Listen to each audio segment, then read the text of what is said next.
नमस्कार साथियों, जैसा कि आपको पता है कि 7 तारीख को एमडी साहब के द्वारा एनएचएम संगठन की मीटिंग हुई थी और उसमें सभी मांगे रखी गई थी।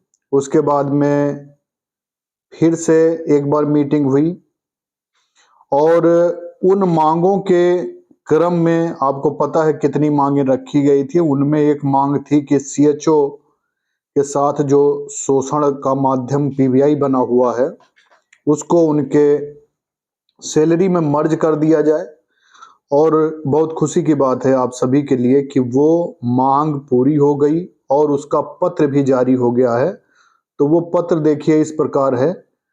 कम्युनिटी हेल्थ ऑफिसर्स की कार्य आधारित प्रोत्साहन राशि के भुगतान हेतु संशोधित दिशा निर्देश। ये कब का है? 3/10/2024 का पत्र है।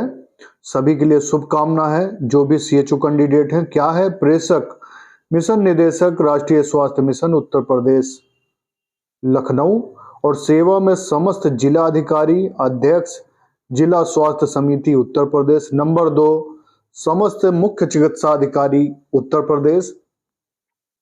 और विषय है इसका कि कम्युनिटी हेल्थ ऑफिसर्स की कार्य आधारित प्रोत्साहन राशि के भुगतान हेतु संशोधित दिशा निर्देश।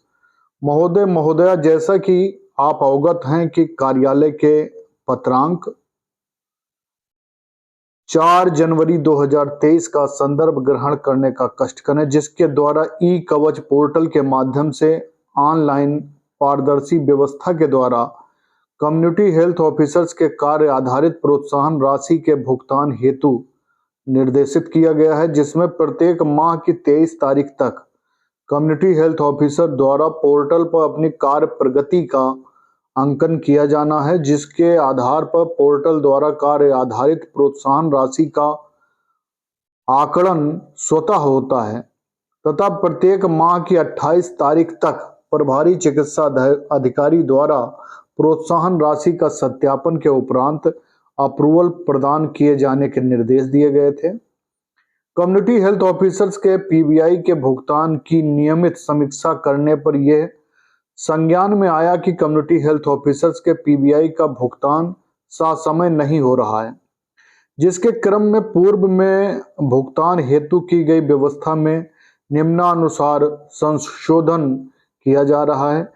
यदि माह की 28 तारीख तक प्रभारी चिकित्सा अधिकारी द्वारा कम्युनिटी हेल्थ ऑफिसर्स की प्रोत्साहन राशि का सत्यापन के उपरांत अप्रूवल या रिजेक्शन नहीं किया जाता है, तो ऐसी स्थिति में अगले 10 कार्य दिवस के पश्चात कार्य आधारित प्रोत्साहन राशि का ई कवच पोर्टल पर स्वतः अनुमोदन हो जाएगा, जिसे प्रभारी चिकित्सा अधिकारी द्वारा डीम्ड अप्रूवल माना जाएगा। पीबीआई के भुगतान में किसी भी प्रकार की वित्तीय अनियमितता के लिए संबंधित कम्युनिटी हेल्थ ऑफिसर संबंधित बीसीपीएम, बीपीएम, बीएएम यानी कि बैम एवं प्रभारी चिकित्सा अधिकारी उत्तरदायी होंगे तथा उक्त प्रकरण में संबंधित मुख्य चिकित्सा अधिकारी द्वारा नियमानुसार अनुशासनात्मक कार्रवाई की जाएगी। ई कवच पोर्टल पर कम्युनिटी हेल्थ ऑफिसर्स की पीबीआई के अनुमोदन के पश्चात ब्लॉक लेखा प्रबंधक द्वारा 5 दिन के अंदर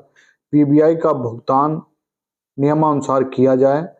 डॉक्टर पिंकी जोवल मिशन निदेशक के द्वारा ये पत्र 3 अक्टूबर 2024 को जारी हुआ।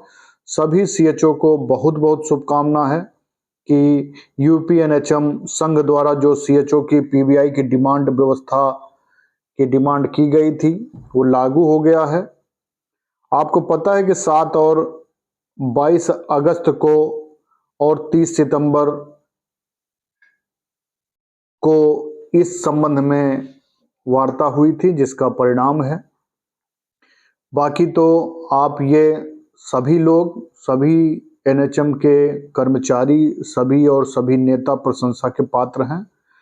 बाकी आपको पता है कि कितनी मेहनत करी है, तो बहुत बहुत स्पेशल थैंक्स ठाकुर मयंक प्रताप सिंह जी को, जिन्होंने पूरा भरसक प्रयास किया और सफल हुए। बहुत बहुत धन्यवाद है।